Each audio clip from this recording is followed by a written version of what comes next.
Yep. And to get the extra ball on this, it's those 2 targets that sit under the scoops. What you need to do is you need to complete one of the columns. Nope, apologies for that.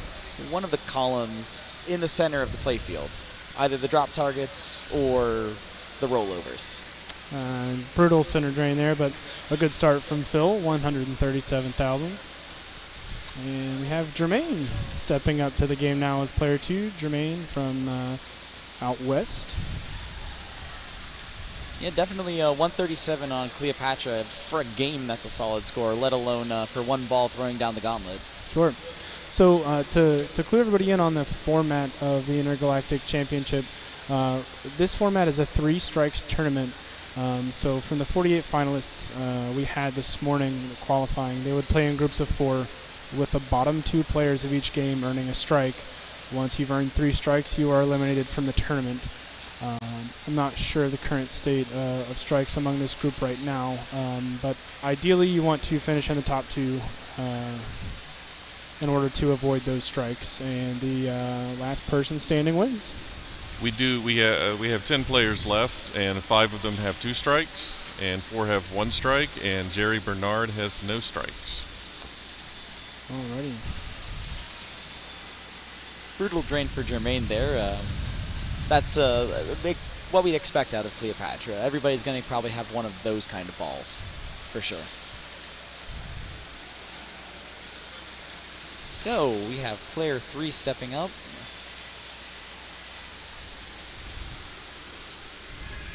Living. There we go.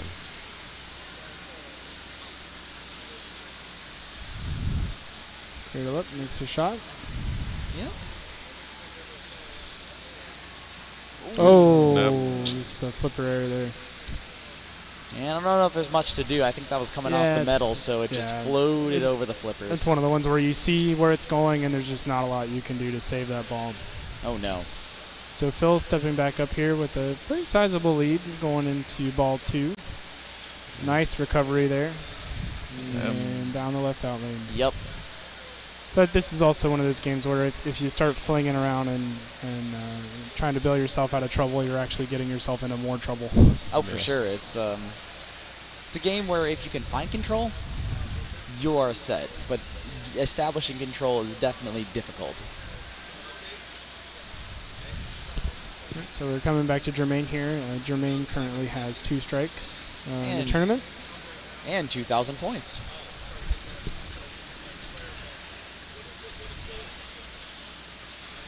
So the upper lanes, Lewis, can you tell somebody that might not be as familiar with Cleopatra what the upper end lanes might correspond with maybe on the lower playfield?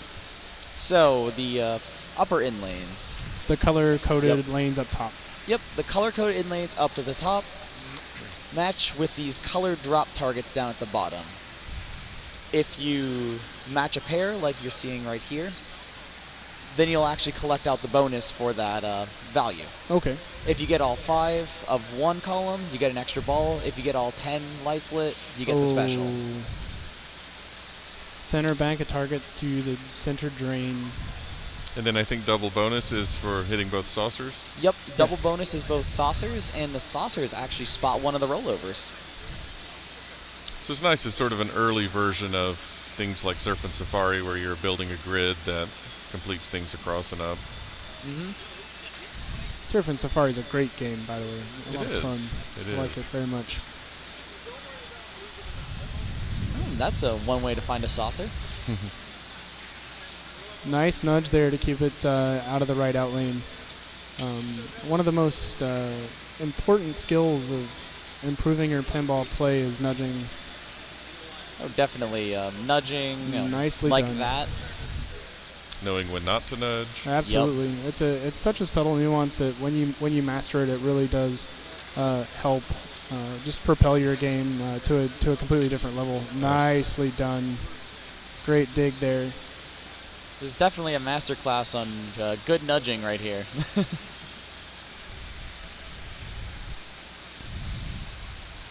we go. All right. So he has completed his grid. So now he's got his alternating specials.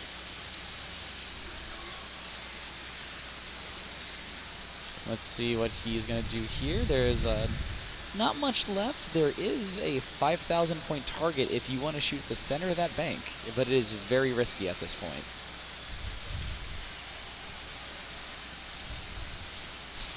And what do you know? He shoots the bank.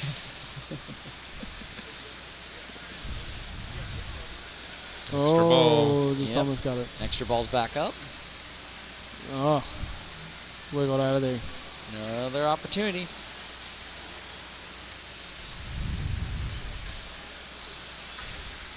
Now, for somebody at home, that both of those targets are in a very awkward spot. You have to hit them practically dead on to be able to get your extra balls. So a solid ball there from Leventi. 126,000, also respectable. Oh, very much Keeping so. himself in the top two. You see Phil's score right there is 143,000. Yep. And we are on ball 3, so this is double bonus for free. Okay.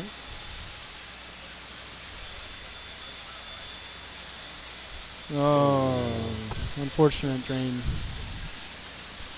It's another one of those, you see it going and you want to do anything you can, but you just know it's gone. So Jermaine needs a pretty sizable ball here to stay out of the bottom two to avoid getting his third strike. On the bright side, at least he knows that he has a mountain to climb, so he knows exactly what he needs to do, since the high-scoring strategy here is to shoot your targets, get your lanes, try to get your extra ball.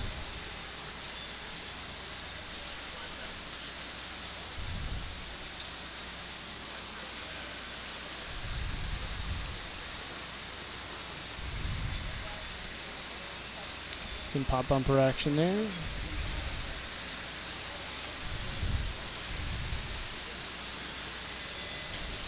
So this was a new format to me. I wasn't familiar with the particulars.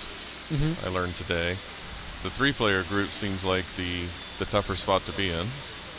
No, absolutely. I believe with the 3-player groups, I think both still the bottom two will get a strike. So it's winner take all in this situation.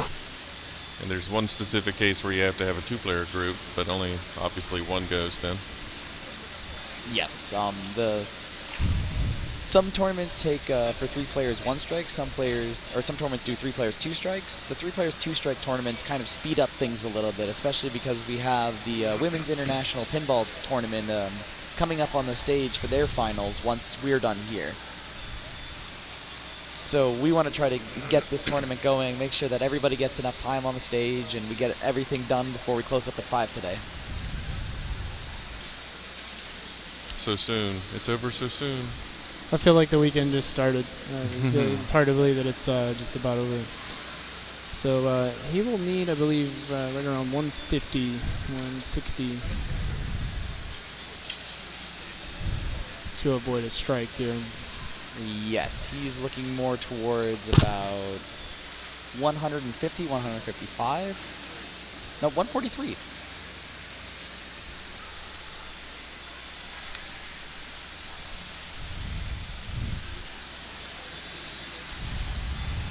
Nice dig there.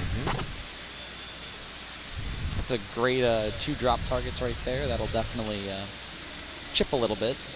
He is 10,000 in bonus at this point, right? Yes. Oh. Well, we're going to see what the bonus does for him today, and 153, 760.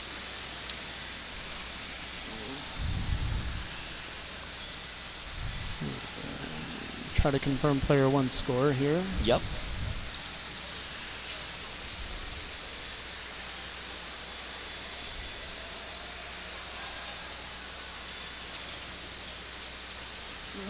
Let's see. So player 1 had 146, so it looks like Phil and Jermaine will both receive strikes for that round. Leventi will take the win. And that's already reflected in the standings.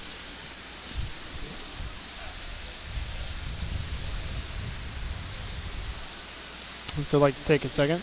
Again, this is the Intergalactic Pinball Championship presented by eBay. We'd also like to thank Deeproot Pinball, Pinstadium Lights, I should say. And Comet Pinball as well. Pinball. So thank you very much to all of them. So again, we are here in Pittsburgh, Pennsylvania at Replay Effects 2018. Brian Dye, joined by Lewis Bevins and Kevin Martin, the chairman of the Replay Foundation.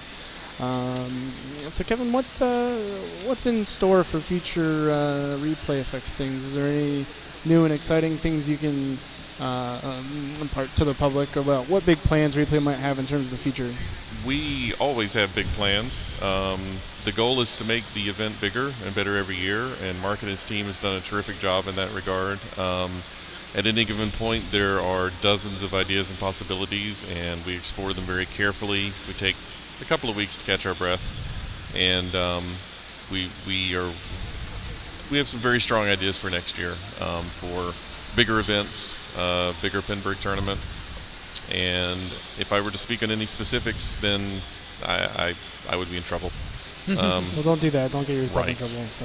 Or you never know. You could talk about 8 ideas, but if only 4 of them are the ones that work out or make sense, then sure. Why speak too freely? I've said too much. You said too much. So here we go. We go to our current standings. As you see there, Jerry Bernard out of New York with 0 strikes so far this tournament. Very impressive after several rounds of play. Let's see here. Joe Lemire, Robert Suter, and Nick De La Hanty both have 2 strikes. Eric Wagensonner and Robert Gagno only with 1 strike. So still some really strong competitors left in the field, and some more players here as well. Tim Tournay, Jack Tabman. We just saw Levante Trigo. Levante, yeah, sorry about that. During this last round, so some very, very, very strong play, this weekend. And we were talking before we started the stream. Some of the bigger names we saw up here were also players who had qualified in their respective divisions for Pinburg, and it's really impressive that they were able to play both their Pinburg finals and qualify for the Intergalactic tournament. So really strong play all around this weekend. It's definitely no shortage of strong players anymore. Oh no, especially the players with double buys or players who may have gotten out of their respective divisions earlier. They had a little bit more time, especially the double buy players when it wasn't that busy, to go in, get all their tickets done, get everything ready to go, and then focus on their A division, B division, C division, wherever they were at.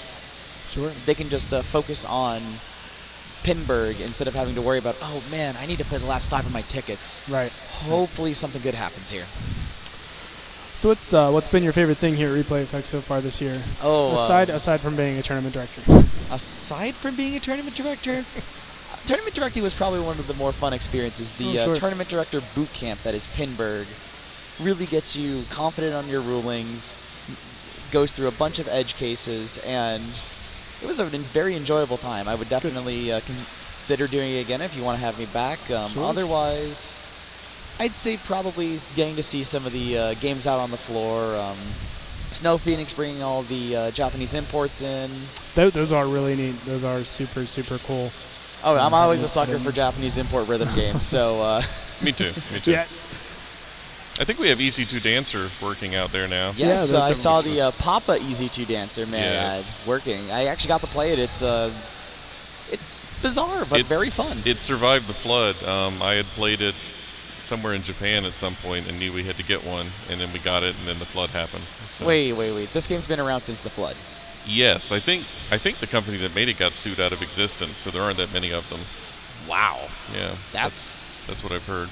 That's a story that I didn't even think was going to be a part of it. Yeah. I thought this was just something brand new that I saw when we were playtesting games for Pinburg. No, this has been... No, I think it was in the back in pieces, and they figured out how to make it work. Huh. It's very hard to get. And, of course, Tattoo Assassins is here. That's the best game. Oh, right? Tattoo Assassins is amazing. Tattoo That's Assassins, I have 2 of those in my basement as well. So oh, yeah? I mean, most people do. Yeah. No, I think it's fun. It's really unique. It's quirky. It's got some interesting most of those things physics. you just said are true. So it looks like we're moving to our next game here in just a second on Star Pool. I don't even know if you could say it has physics, but anyway, we digress. We digress. Yes, Star Pool, the finals favorite. After a lot of players in the A division were choosing the Guardians of the Galaxy banks, so there was a fair amount of Star Pool getting played on broadcast as well. some exciting play on that from what I recall. I was in the B Division bank, so I couldn't watch a lot, but there was a lot of crowd reactions to some of the Star Pool games. So everybody waiting for the A, B, C, and D targets for that double bonus. And you get them, and you hear a loud roar, and by the time you get over there, you miss it. So. Oh, for sure. There's a lot of control for players who can take advantage of it. It's generally a relatively fair EM. You may get a house ball or two, but it's not like the game's going to hand you 5 on a silver platter. And the bottom layout allows for a lot of control moves, as you said.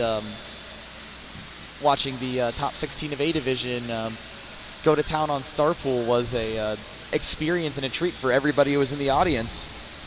It's always fun to watch the A guys play, especially you watch, Massenkoff, who's always super energetic and always has a smile on his face no matter the outcome of the game. You watch, Chris Stevens coming back clutch in a tiebreaker game to advance, and then Keith, with his, trap, I'm going to let it fall in between the scissor on Harlem and then shoot my shot because I'm Keith Owen thing, and it's really neat to see the crowd get involved like they were last night. It's super exciting to be a part of.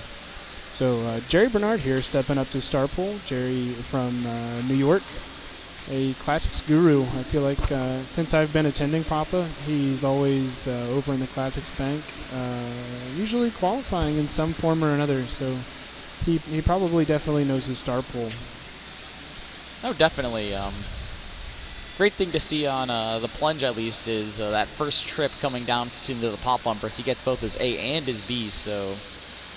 Oh, that's the Tales of the Arabian Drains. Oh, very much so. The spinner dunk. The best one is when the spinner's at the bottom and it just kind of slips out of the way and gently drops your ball in the drain. So is this a 2-player game we're looking at since we have 5 players left? I think this will be a 3-player game. Robert is at the game now, and I think Eric Wagensonner will also be a part of this game. So Robert at the machine now out of Canada. Past Papa World Champion. Yep. Also had a strong weekend. Very strong play. But it's Robert. He always plays very well. Also, always has a smile on his face. Very kind, very polite. It's always good to see him at events. Yeah, definitely. Looks like he's trying to shoot the important shot in the game, that left advanced spinner lane that takes you right back up to the top. There's 2 buttons there that say advanced bonus. Both of those will give you just straight up a pool ball. Everything else, you want to get half those stars on the spinner to get another 1,000 in bonus. There is at the top also a opens gate, which we saw in the finals yesterday as a... Apologies. At the top we have the opens gate, which is definitely a crowd favorite, seeing players get balls back right through this lane over here. It was a tough drain for Eric. Eric, also another strong player. I've had the pleasure of playing with Eric out in Las Vegas a couple times. Eric and Louise are both really nice people. It's always a pleasure to see them as well. I see the gate is open. The gate is open.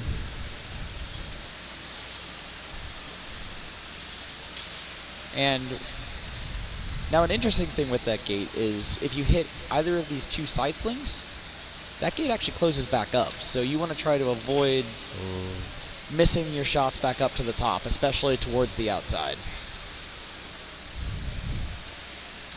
So the method of collecting pool balls, how are billiard balls collected for bonus in this game? Is it just the spinner in the middle?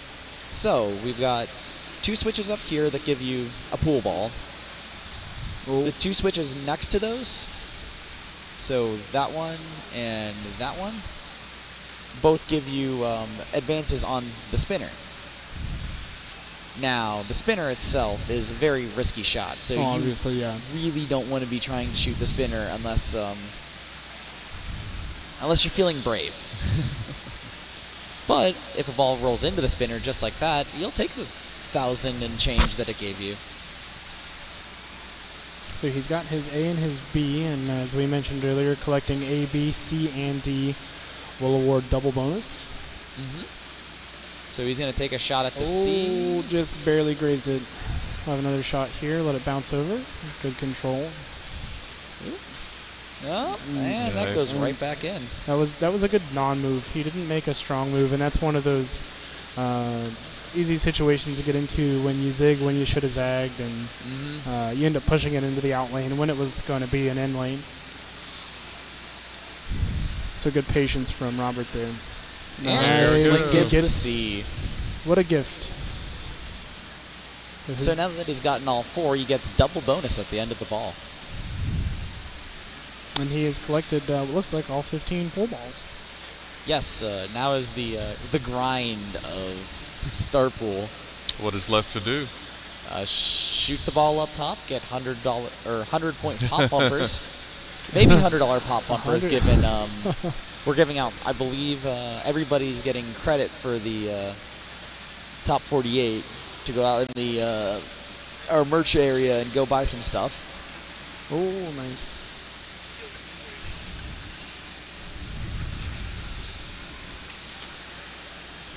I feel like that swinging target in the center is a feature that has really lasted a really long time. I guess up until Tales of the Arabian Nights. You see it in a lot of games like this and Soundstage, and I guess it's just one of those impediments. Don't forget Avengers. Oh, yeah. Avengers has the Tesseract. Oh, yeah. Avengers. Yeah, the cube that generally gets chipped off when you spin it too fast. So some... trying to think if there's another game with a spinner more recent than that. So some really good control play here from Robert.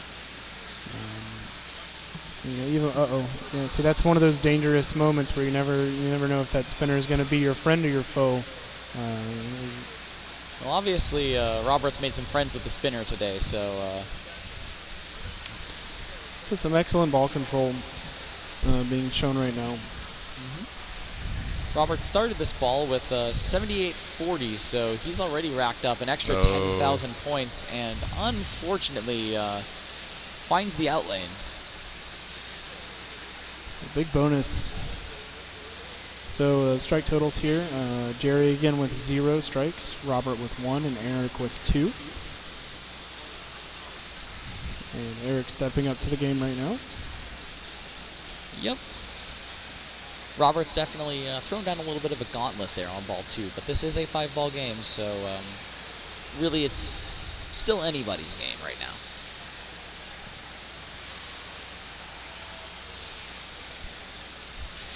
Ooh, beautiful work with the nudging to get that to a flipper. Yeah, he's really trying to, especially on the plunge, trying to get it to roll over those buttons up top to add to his bonus. As someone who's worked in pinball a little bit, it seems to me it would be nice if the ABCD targets were worth a little more. Oh, sure. Either initially or afterwards. It seems like they're worth 300, and maybe 1,000 would be better. It would give you something else a little tricky to work on once you've achieved the bonus. Sure, and their configurations, especially for the C and D, those are pointed right at the out lanes, and if they were worth more, you give a little bit more incentive to shoot them. It would definitely add a different dynamic to the game. So great, good points. The a similar game to this, Triple Action, actually did that, where the ABCD targets give 1,000 points, and completing them, I believe, gives 10,000. So it's a very similar game with the same pop bumpers, the same spinner, different bonus layout, different top layout, but all in all, it's still the same idea where you're trying to shoot the sides, get back up top, but you also can play for ABCD to get points.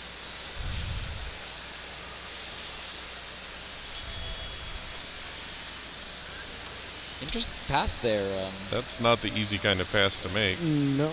Oh, no. On this era, although tap passing is no guarantee of anything. Oh, yes. Oh, there we go. Generally, I believe, especially for this version of Star Pool, tap passing is not as well advised with the how the flippers are set up. But you can sometimes get the ball to go up into the in lane and then have it come down and across by holding up your flipper. So I believe that's what we were seeing Jerry work on there, was to try to get the ball far enough up the in lane that he could get that across. So Robert stepping up here with a decent lead. He collects 2 billiard balls for some bonus. It's a pretty efficient plunge if you think about it.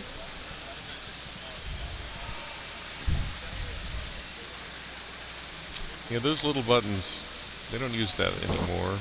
They don't really use rollover buttons anymore either. Yeah, not really. Like, The Walking Dead, most recently with the star rollovers on the plunge. That's true. That's the only game in recent memory I can think of. But I also haven't seen too many games since let's see, Aerosmith was released. Well, we do have one of them on the stage today in Guardians of the Galaxy, and another one in Total Nuclear Annihilation that we may get to see at some point.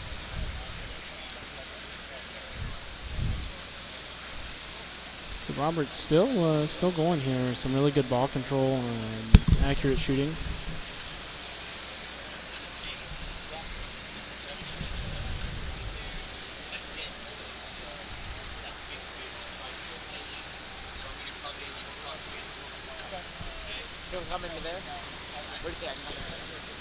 So still getting it up top. He's 6 balls, away from maximizing his bonus, and it looks like he's already collected A, B, C, and D for his double bonus. So he's got another sizable chunk of points coming at the end of his ball. Oops.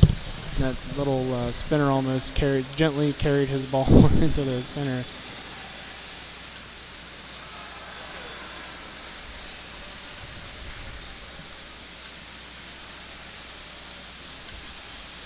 Nice little tip over there.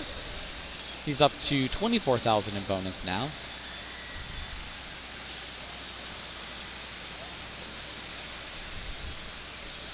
See how this comes down. Nice live flip right back up to the top. I know there's been a few dicey returns from that left advanced spinner lane, but he was able to handle that quite well. Some drop catches. He's really displaying the full arsenal of flipper skills right now. The drop catching, the on the fly shots. Really strong play right now.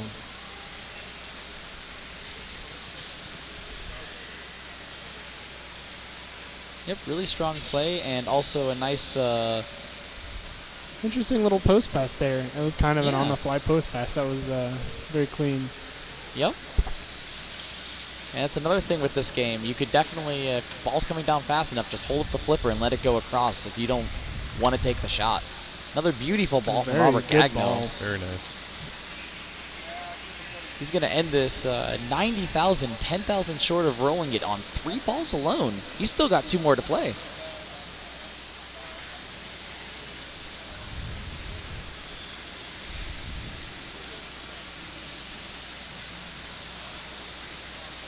Eric Wagensonner stepping up to the machine.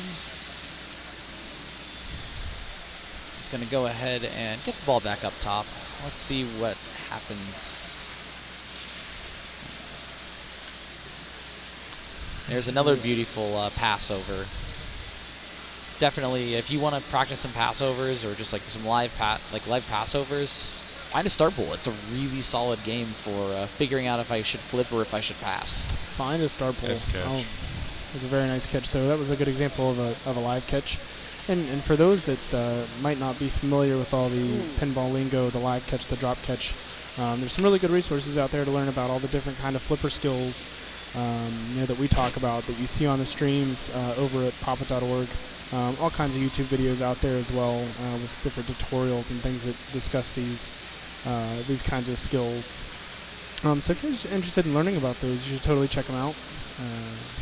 Might make it a little easier to follow along with us too.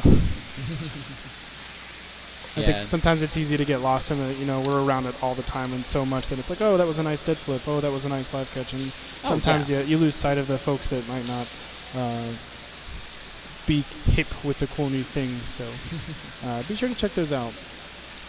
Yeah, and also we have a lot of action going on, so there's always something interesting to be talking about. So Jerry stepping up again. This is ball 4. Jerry's on ball 4. He's 60,000 behind Gagno right now. He's going to try again to get that ball to roll up the lane. and decides just to put it back up top. All Just right, needs the A. time for the most fun letters to get, the A and the B. You can either try to bank into them, or you can put the ball up top and hope the pop bumpers do the trick for you. Ooh, that is star pool right there, as they say. You're very, very, very close to that last letter, but unfortunately, the ball decides to go around it and go right to an out lane.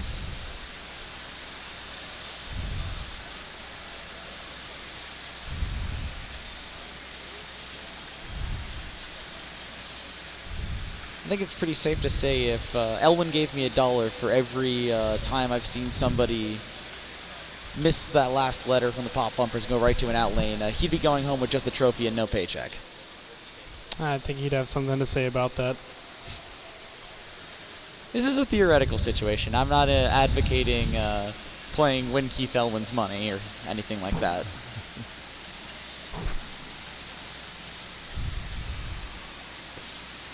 So a lot of favorable bounces off that sling up into the C target. Yep, both the sling into C and sling into D are things you'll commonly see on the game.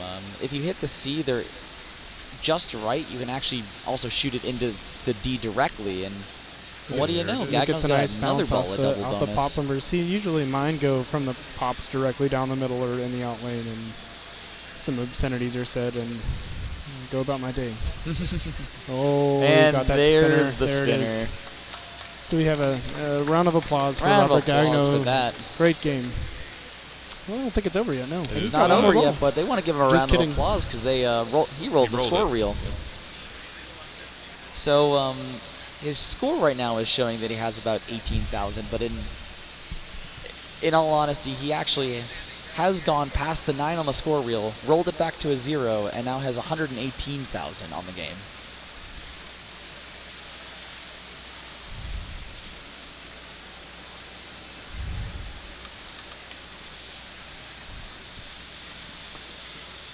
So we've got Eric Wagensonner up right now. Definitely in a little bit of a hole, but it is star pool. We've definitely seen some crazy things happen on this game, and all of these players that are in the top 8 right now, I have full confidence that they're able to stand up and answer the bell when it's rung. So he's got his double bonus going already, and he'll have to catch 118,000 points to avoid getting a strike. Since this is a 3-player group, the bottom 2 players will get a strike. So And he does have 2 strikes. He does have 2 strikes, so he'll need to win to avoid being eliminated.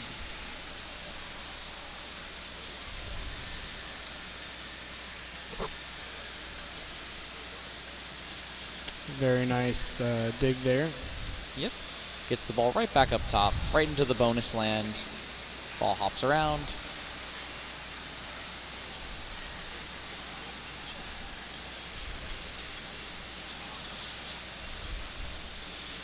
See how this comes down. Gets it on a tip. Oh, unfortunate drain there. So still a solid ball, no, but it's a very good ball. But with 1 ball to play in star pool, it's definitely going to be rough. Well, it's as you can see there. I mean, he chopped a lot of wood there. He got his axe out and went to work. Yeah, I don't think it's over with players of this caliber at these tournaments. Until ball 5 or ball 3 is over, you can't really count any of these guys out. I mean, they're all world-class players. Oh, definitely. World-class players, they know if they need to chop wood, they'll get out the axe, the chainsaw, and everything, and they'll go right out back in the hills over there and take down the whole forest. So Jerry already pretty quickly collecting quite a bit of bonus there. 8,000 right now. Oh, a gift that came right. That went from the out lane, bounced around a couple times, and came back in. Yeah, that was a beautiful either no nudge, or just a fortuitous return. I can't tell with that one.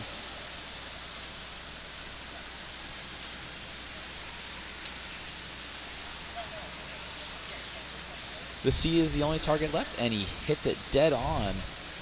So that's going to give him his double bonus. So he's up to 22,000 in bonus right now. And even if he maximized his bonus, he's still got some chopping to do, but he's... Oh, wow, that was nice. That was... Oh, and now the gate's not open, so that's going to be the end of Jerry's ball, but at the end of the day, he's still got strikes to give, so... He can just take a shrug here, take his 78,000 solid score on Star Pool, but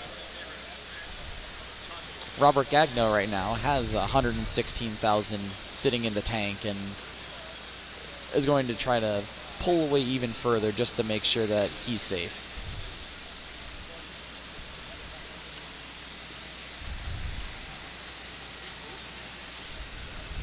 Some pop action, and that's Star Pool. That's normally Star Pool.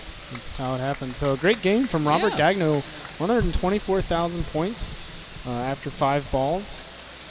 We go back to Eric, who has some work to do. He's in a little bit better of a situation than Jerry, and now he knows exactly the target score he needs to reach. So we're just going to see him get out the axe and go out in the great woods of Pennsylvania.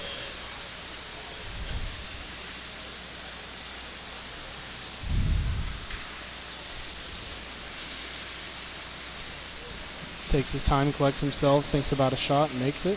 Yep. Collecting all the bonus. That's something you'll see a lot of good players do is once they've got it a trap, they're going to take a second, just catch their breath, make sure they're ready to go, and then once they're ready to go, they'll commit to their shot.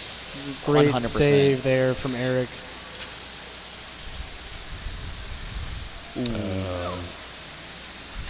Well, it's a tilt, but at the end of the day, Eric's going to go ahead and go home. Robert Gagno wins the game with 124,000. Jerry Bernard takes second with 78, and Eric Wagensteiner has 54.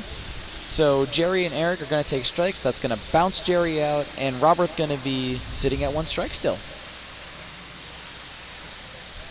So for the rest of our finalists, we see Jack Tadman is through with 2 strikes. Jerry just took his first. Robert Gagno has his 1 strike after winning Star Pool. We're actually down to 3 players. It's Jack, Robert, and Jerry Bernard. All right, we've got ourselves a quick finals here. So before we get started, Mike Primo with the Path of Play wants to step onto the mic for a second. He's got a special announcement for the 2nd place prize. Hey boys, how's it going? Good, Oh, Mike, it's going how's it going? great. Well, you gotta get used to this echo a little bit, don't you? Yeah, it's weird to hear myself in the headphones and then hear Sure you get myself used like to it. 800 feet that way. Yeah. So. Oh, yes. So Path of Play has been working with an artist back in Toronto. We call him T-Bone. And T-Bone runs a company called Glitch Artworks, and he donated a Space Invaders piece of work.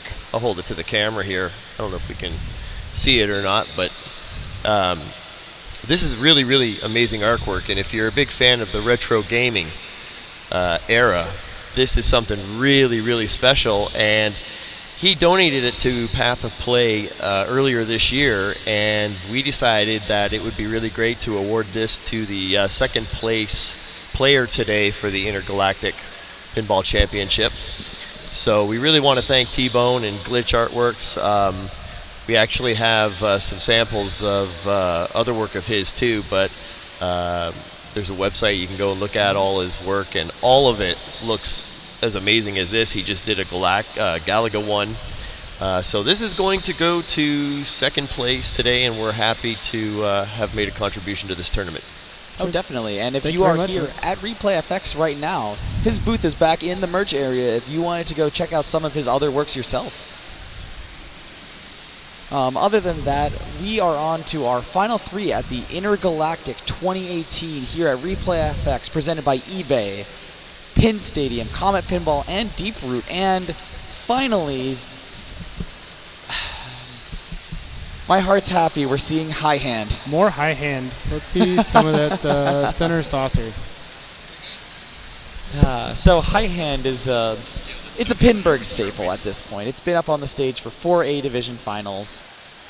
It's a 1-player electromechanical game with an interesting twist on how bonus works. So, getting up the telestrator here. We've got 1, 2, 3, 4 different drop target banks here. Each one of those adds 100 points to the bonus. And if you complete the bank, all those targets get multiplied by 10, so your bank is worth 4,000 in bonus. That's exciting. Now what's more exciting is to collect your bonus. You've got to find your way either to one of the out lanes, here or here, or somehow sneak into that center saucer. That center saucer is shootable. It's definitely a hard shot to make. And if you go down the center, unlike most games where you still get the collect bonus, you get nothing. Sure, yeah, that's one of the tough parts about this game. I think one of the more equally important parts is the plunge. Those points that you get on the plunge are super important, especially if you're having a hard time collecting the bonus, like, you know, if it does drain like that. Now, this is just a single-player game. Jack will play all 5 balls. We'll record his score. So unfortunately, you see he's a little frustrated there. Oh, definitely. He wants that lit shot. I think it's 3,000, 5,000 points. I want to say it's 3,000, plus you're going right into a 1,000-point pop-upper. So not only are you going to get a nice little punch of points, but you're also going to go right into a pop-bumper where you might be able to hit it 2 or 3 times for another few thousand. Well, the flipper configuration on this game, I feel like the flippers are separated further than most EM games. I don't know if that's just an illusion, or if I'm just really that bad at pinball. No, it looks wide. It looks like a wide gap. They're fairly wide. The game definitely wants to encourage you to go down the center as he finds his way into the bonus collect hole. Cashes himself another 800, 700 points.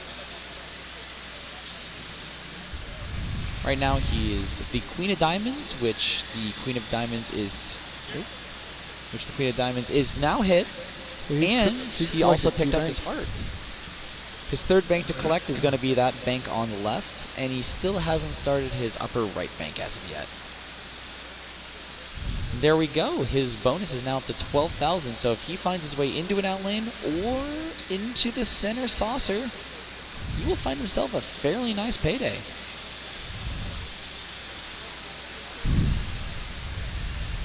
Oh, there we go. Speaking of payday, round of applause for 12,200 points on an out lane. And that's high hand, folks. That's the you want to find that out lane. That's the biggest smile I've ever seen for an out lane. So he does get to go through one of the top end lanes there, but it wasn't the lit shot. So he got some points, but not the maximum value. Now the other thing to consider is that on each ball, those banks don't reset. Nope. So they stay down, and even after you complete all 4 banks and there's nothing left to hit, they stay down. So in order to get those to come back up, 16,000 points right there. That's a huge outlane. He is smiling ear to ear. So in order to get those banks to reset, he's got it in the got to get it in that saucer. Just graze it. This is where things get exciting. You can feel the tension just building. Yeah, it's high hand is a very intense game when you get to this point, because now all you're looking for is there is 16,000 points. Jack is beside himself right now. This is this is phenomenal. Yesterday in the A finals, we had 2 tiebreakers to advance, and 16,000 points. Beautiful game from Jack Tadman right here. Very nice. So 85,650 for Jack. Heck of a game. You were about to say, Kevin? Yes. The tiebreakers when you're advancing in Pinburg finals are randomly selected from the 8 games on stage that you were not playing in the set you just played. And both times the random number generator spat out high hand. And we had some very exciting 2-player tiebreakers on this game. Oh, that's definitely something I'm going to need to watch later. I wasn't able to get to watch any of the A Division tiebreakers, so I recommend it. Ooh. Well, it is. Mr. Lazarus there. It is high hand, so I'm always up to watch more competitive high hand. So there goes a good plunge there into the skill shot. Oh, almost got it to go back just for an orbit shot. Yeah. That's a tough shot to make. Ooh. He'll take his 200 points.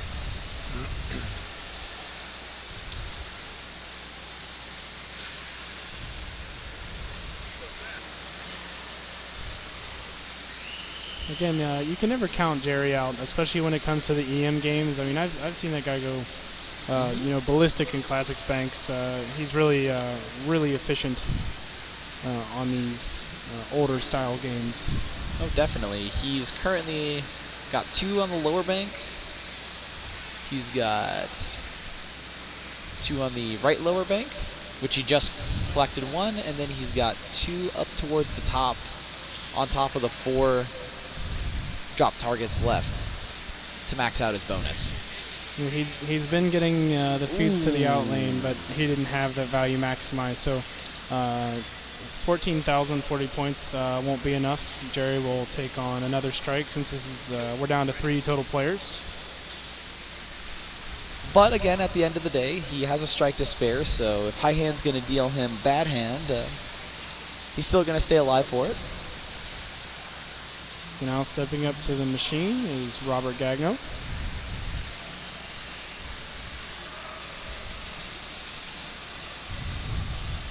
As a reminder, Robert needs 85,650 to not take a strike.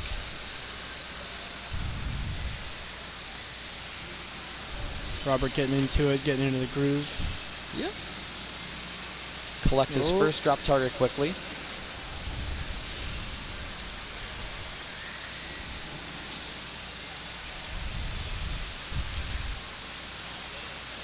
He's definitely going on a blitz of those lower drop targets. That's one you want to. That's straight down the middle. Just on those rubbers are just a little bit bouncy, so when you try the dead bounce, sometimes if it doesn't have enough momentum, you think you're safe, and the next thing you know, you can't really do anything to rescue that ball from the center drain. Oh, definitely. For all of our friends out there, the dead bounce, that's the you just let the flipper kind of bounce the ball over since there's rubber on it. Rubber's bouncy, the ball will bounce off of it, and you don't have to always flip when the ball's coming at you. Like that. Thank you, Robert, for the great demonstration.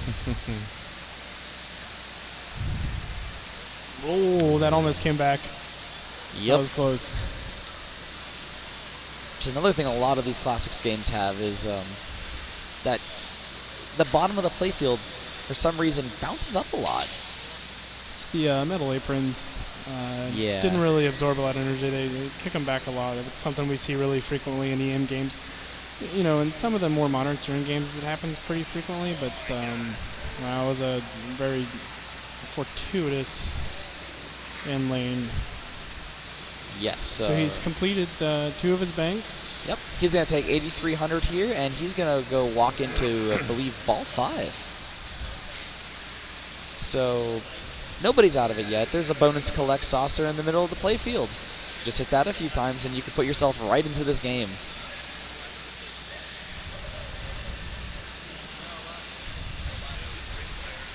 So right now, Robert needs the outside drop targets on the upper part of the playfield. 4 left, and he'll have the max bonus.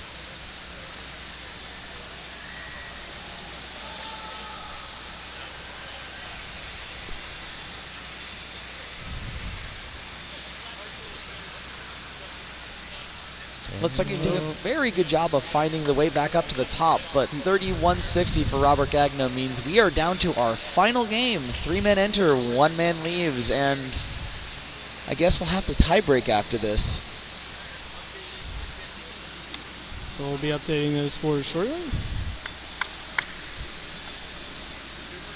So, Jerry Bernard and Robert Gagno both take their second strikes. Jack Tadman wins, has his second strike, or has 2 strikes already, but we're going to go pick another game, play this again, and get ready to rock.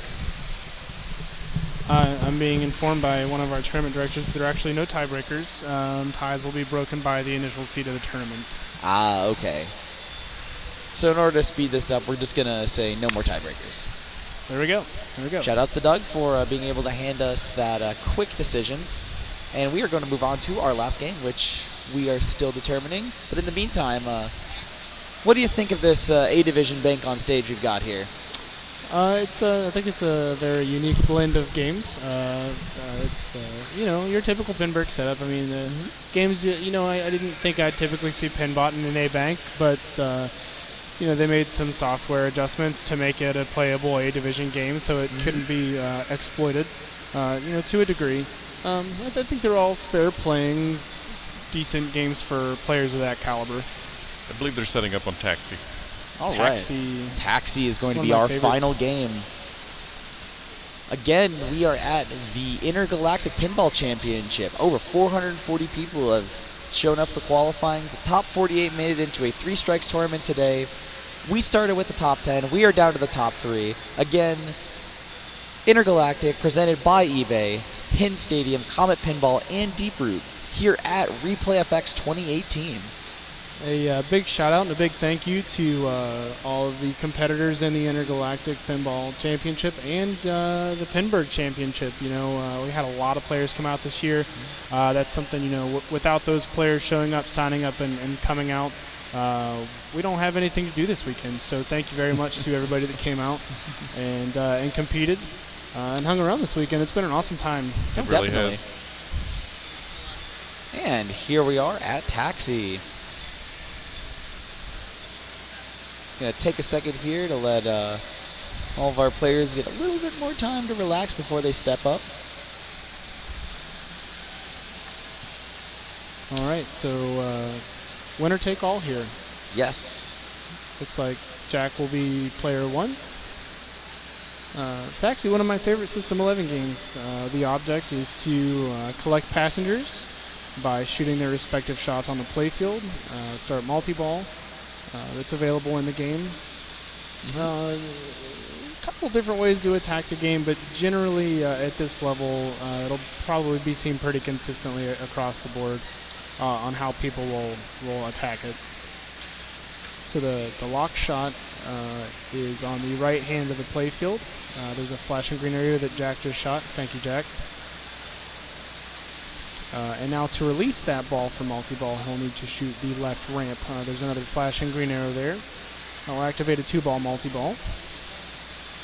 See the jackpot value is fixed at $1.5 million. Yes, the jackpot value is fixed in bad bounce there. A little bit of a collision on the first one, and then a little bit of an unfortunate return for the second. That makes it a little bit difficult.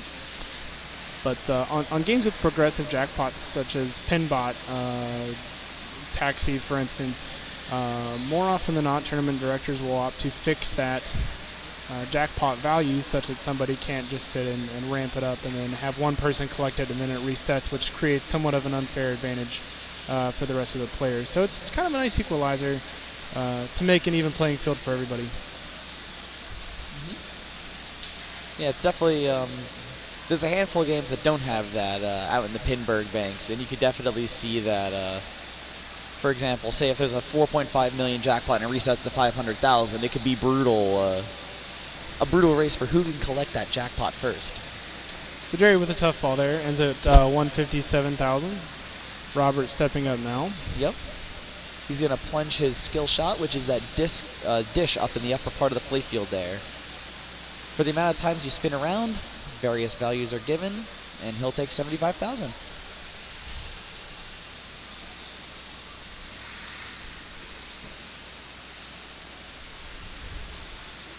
So nice post transfer there. He's gonna try to shoot for the lock or the ramp. Just kidding. There's the lock shot. There he goes. He finds it there. So he'll get another shot, and now each plunge, every time you plunge the ball on Taxi, well, nope, that is still only multiplied, but when it's the ball number that multiplies the spin-out value. Yep, Pinbot is number of balls you've plunged, Taxi is ball number. Well, I saw Pinbot on the playfield. I got confused. He makes a lot of cameos in a lot of games. He does. You do not see Marilyn on the playfield. We do not see Marilyn on the playfield. We're a couple different versions. So Robert starts his multi-ball here. He's able to get control of for the first ball. Let's see if he opts to get control of the second before he makes any actions. So in order to collect the jackpot, you have to have all of the passengers. So while any player is in multi-ball, the objective is going to be to collect passengers. You see he just collected Dracula there on the left side of the playfield. Gorby's going to be on that right inner loop that'll swing around to a saucer. You can go for,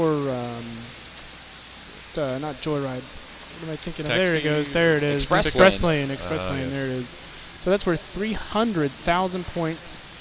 Each ramp shot, which is the airport, will be 100,000 points.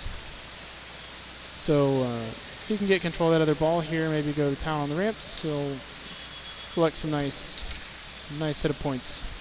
Well, looks like he's going to go for Lola. Collected his bank in the center. Now all he has left for the jackpot is Santa on the left and Gorpy on the right.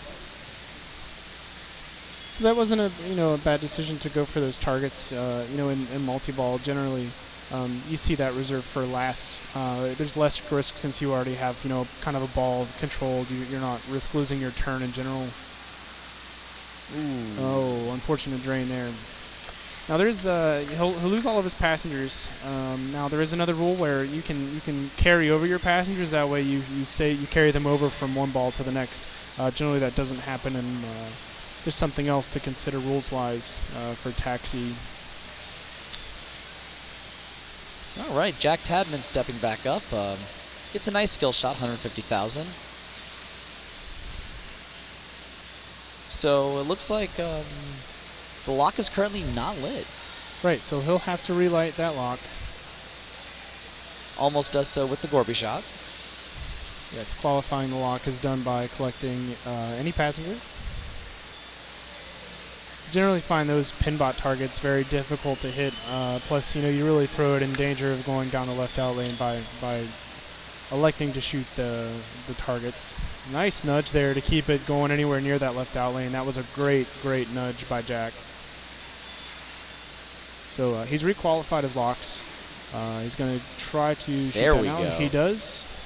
So he's got a 2-time skill shot coming up here. Perfect. Bang! 200,000 points. That's huge on just a plunge alone. So he's only a couple thousand short and starts the multi-ball. Yep. That's a nice little flip there to kick that ball. It was going down towards the center, so he was just trying to kick it out of the way. All right, so he's going to need another passenger. He's out of multi-ball. Yep. He did make an aggressive move for that one that was going down the middle. He knew it was going that direction. He does have Drac lit.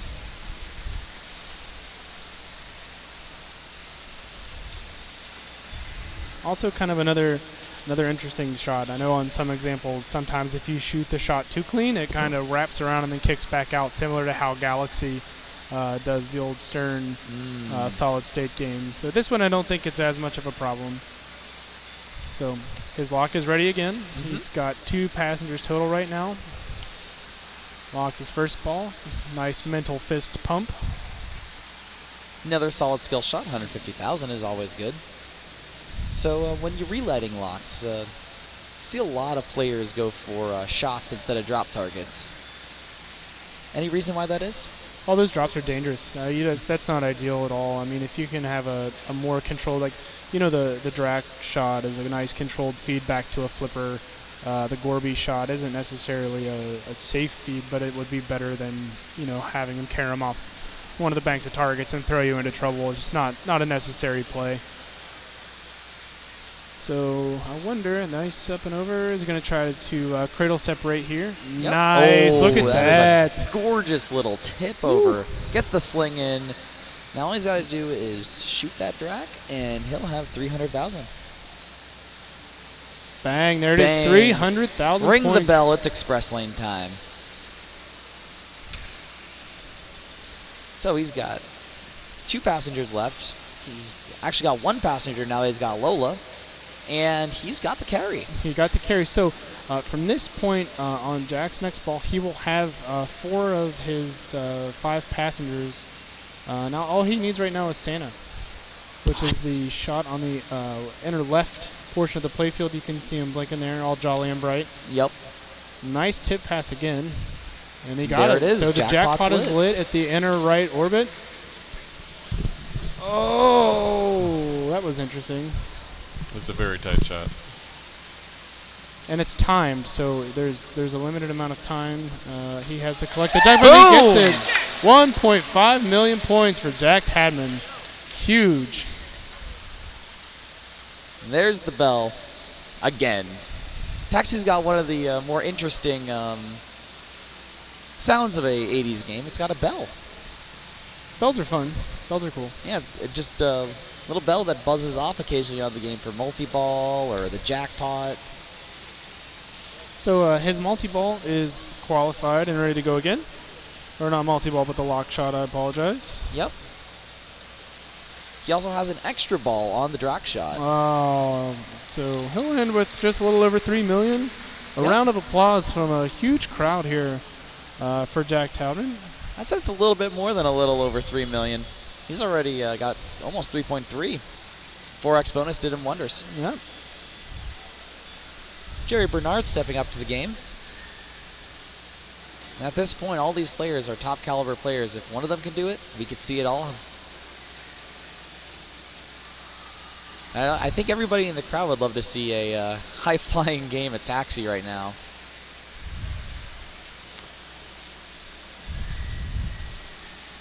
So Kevin, you had mentioned you had worked with pinball a little bit. What era of games? When did you come into the pinball scene in terms of development with code and things like that? I know we have to save you quite frequently at the beach on Baywatch. Well, that was at the end of my run. I went to Chicago, and I think Tales from the Crypt was on the line, and I was pretty quickly put on the Tattoo Assassins project. So my involvement with pinball was playtesting. You know, finding out that we could roll over Guns N' Roses if we played multi-ball enough times, and I didn't do any programming I could point to. Oh, really? No, except, okay. of course, Tattoo Assassins, and everything I've done since outside of gaming. But it was Royal Rumble while I was there. It was Baywatch towards the end. Frankenstein. A lot of the video equipment we used for the Tattoo Assassin shoot turned into what they were able to create graphics for Frankenstein with. Oh, wow, that's interesting. You know, the Macintosh 2 and the video capture cards, and a lot of hard work by the artists on that team. But I was up there for just a couple of years. Robert almost gets his way into a beautiful save, but it was a very good effort. It's going into ball 3 now. And I wouldn't say anybody's even close to out of this game right now. Jack Tadman definitely with the lead right now. But Jerry Bernard, Robert Gagno, both solid players. And we've seen essentially Jack put up 3 million in a ball, so I'd say it's anyone's game still. So Jack waiting a little bit to let the tilt bob settle there, which isn't a bad play. Anytime a player gives an aggressive move or gets a couple warnings, it's not a bad idea to let that tilt bob settle. Yep, so it's a physical pendulum, so it's going to keep swinging after it's been pushed. Oh, so not the ideal plunge for Jack. Only 3,000 instead of 300,000. But he gets to try it again. I think he'll trade that off there for a lock, and that's still a good payday. Yeah, 75 times 3. 225 is never bad. It's better than 3. So you see the jackpot has been reset to about 1.2 million. The max is out at 1.5 million. So there's only about 250,000 points of wiggle room there, which is fairly reasonable for this game.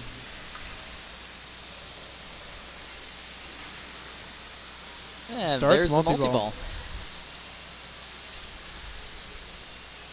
So let's see what he decides to do. Now, the second time through your passengers, after you get the jackpot, it changes. So right now, only Santa is lit. Yeah, you have to do them one at a time rather than having multiple lit on the play field at any given moment.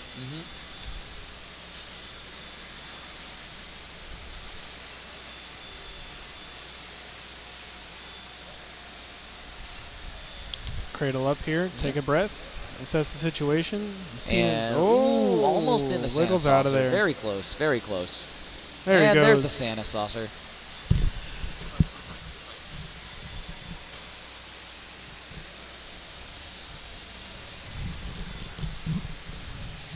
So now Pinbot's lit, but he also has a lock lit. So if he can find his way into the lock.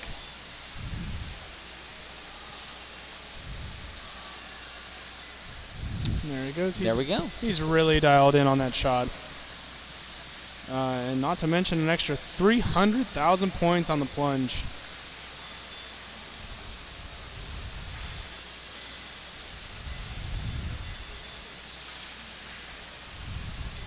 Let's see. Sticks up the flipper, passes it over. A little low.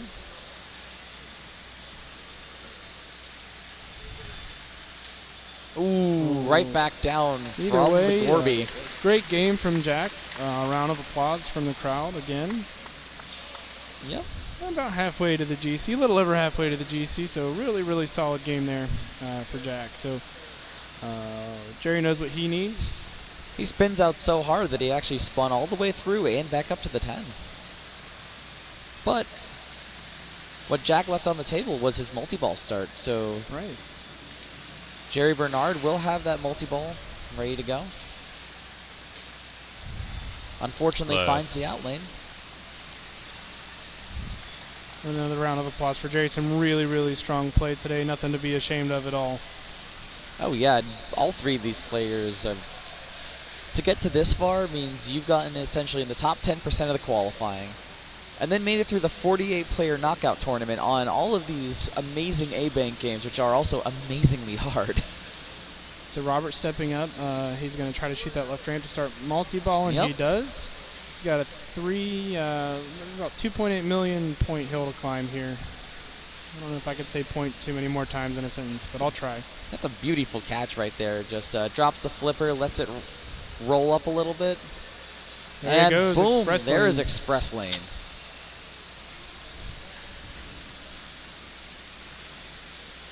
He is just honed in. Oh, unfortunate drain there. So go back. Says situation, start from square one. Well, he's down to drop targets right now, so he has to either complete Lola or Pinbot, which he completes Lola.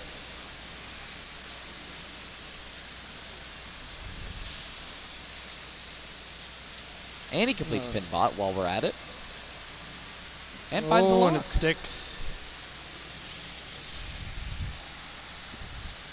So coming up on 2 million.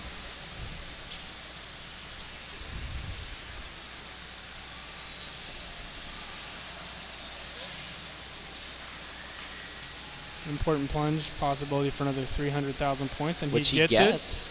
So he's at the 2 million mark. Oh, ooh, beautiful. That's going to stay. Wow. Mark him safe. That was a beautiful double danger nudge right there. And if you have to go for the win, you have to. Oh, for sure. And,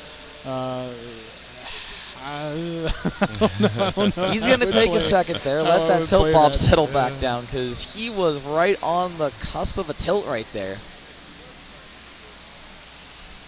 He knows. He's taking his time. Oh, yeah, no. He knows. We know. Oh, not enough. Oh, no. Look at that. He recovers. Almost. Oh, there's nothing you can do for that. And he takes the tilt for the fun of it. Jack All Tadman. smiles, though. Another round of applause for the remaining 3 players. Oh, congratulations to Jack Tadman. We're going to, I don't know if Petey's wired into our system, but Petey Hendricks is also on the stage here, getting ready to present our beautiful commission trophy from another pinball aficionado, Al Kazmarchik. A metal Metallica mini pinball machine. It's a really cool trophy. One of the more creative trophies I've seen in its time. It's literally made out of nothing but metal. Oh yes, Alexander Kazmarchik's dad, Al, he's a metal worker. Yeah. Has his own company. This was actually originally a non-lit, non-plaqued version, a booby duck prize that Al had given away at the PPL. It's our tradition to. We're gonna hop over to Mike and Pete.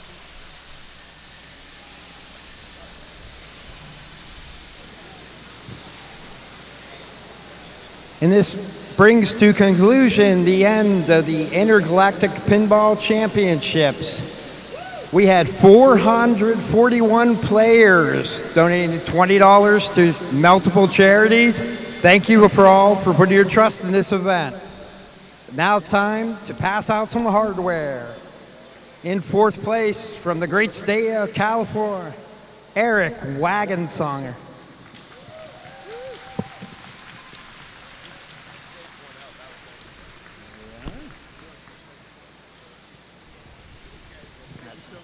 Congratulations.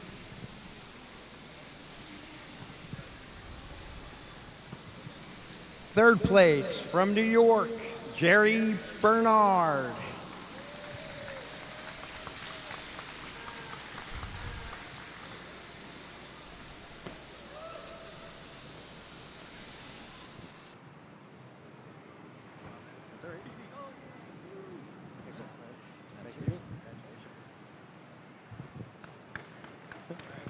Now we have a special presentation for second place. On behalf of our organization Path of Play, we'd like to thank T-Bone from Glitch Artworks and present Robert Gagno with second place. Congratulations, Robert. Hope you'll like that.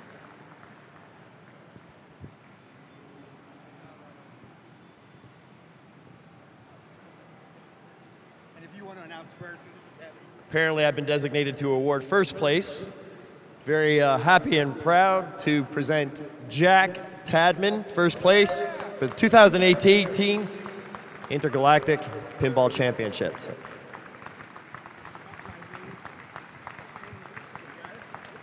Good luck explaining that at customs. All right, so that's going to do it for us here right now for the Intergalactic Pinball Champion here at Replay Effects for 2018. Thank you so much for joining us. I'm Brian Dye. I'm Lewis Bevins. And I'm Kevin Martin. Thanks for joining me, guys, and we'll see you guys next time. Have a good day.